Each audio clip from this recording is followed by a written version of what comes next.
Governor house Punjab में वॾे वज़ीर जे हल्फ़ बरदारी जी तक़रीब थी। राजा परवेज़ अशरफ तरफ़ां हमज़ा शहबाज़ खे उहिदे जो हल्फ़ खणायो वियो आहे। हमज़ा शहबाज़ पंजाब जे नए वॾे वज़ीर तौर नेठ उहिदे जो हल्फ़ खणी वरितो। लाहौर हाई कोर्ट जे हुकुम ते क़ौमी असैम्बली जे स्पीकर राजा परवेज़ अशरफ नए वॾे वज़ीर खे हल्फ़ खणायो। हल्फ़ बरदारी दौरान मरियम नवाज़, राणा सनाउल्लाह सूदो, लीगी अॻवान ऐं MPAs मौजूद हुआ।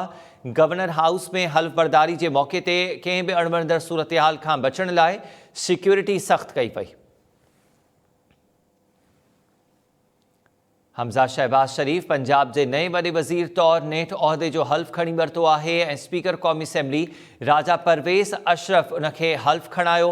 हल्फ़ बरदारी जी तक़रीब दौरान मरियम नवाज़, सूदो, लीगी अॻवान ऐं MPAs मौजूद हुआ। गवर्नर हाउस में हल्फ़ बरदारी जे मौक़े ते अणवणंदड़ सूरतहाल खां बचण लाइ सिक्योरिटी सख़्त कई वई। पंजाब जे नए वॾे वज़ीर हमज़ा शहबाज़ नेठ उहिदे जो हल्फ़ खणी वरितो। लाहौर हाई कोर्ट जे हुकुम ते क़ौमी असैम्बली जे स्पीकर राजा परवेज़ अशरफ नए वॾे वज़ीर खे उहिदे जो हल्फ़ खणायो। हल्फ़ बरदारी खां अॻु लाहौर हाई कोर्ट जो हुकुम बि पढ़ी ॿुधायो वियो। हल्फ़ बरदारी जी हिन तक़रीब दौरान मरियम नवाज़, राणा सनाउल्लाह समेत लीगी अॻवान ऐं MPAs बि मौजूद हुआ। गवर्नर हाउस में इन हल्फ़ बरदारी जे मौक़े ते अणवणंदड़ सूरतहाल खां बचण लाइ सिक्योरिटी सख़्त कई वई। पंजाब के गवर्नर उमर सरफराज चीमा बि इन हवाले सां सदर आरिफ अलवी सां राब्तो करे गवर्नर हाउस सां कब्ज़ो छॾाइण जो मुतालबो कयो आहे। संदसि चवणु आहे त कंहिं बि हल्फ़ बरदारी तक़रीब जी इजाज़त नाहे ॾिनी।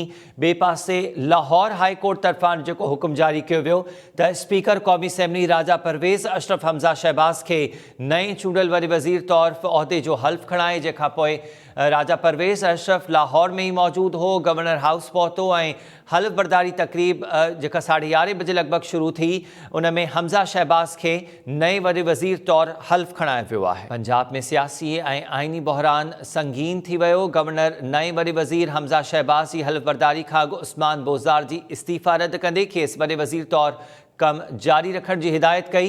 गवर्नर उमर सरफराज चीमा तरफ़ां उस्मान बोज़दार जी दरख़्वास्त ते एतिराज़ लॻाए इस्तीफ़ा रद्द करण बाद पंजाब असैम्बली जे स्पीकर खे ख़त लिखियो वियो आहे ऐं चयो वियो आहे त उस्मान बोज़दार गवर्नर ॾांहुं इस्तीफ़ा न उमाणी ऐं इन तरह उस्मान बोज़दार जी इस्तीफ़ा मंज़ूर नाहे कई वई।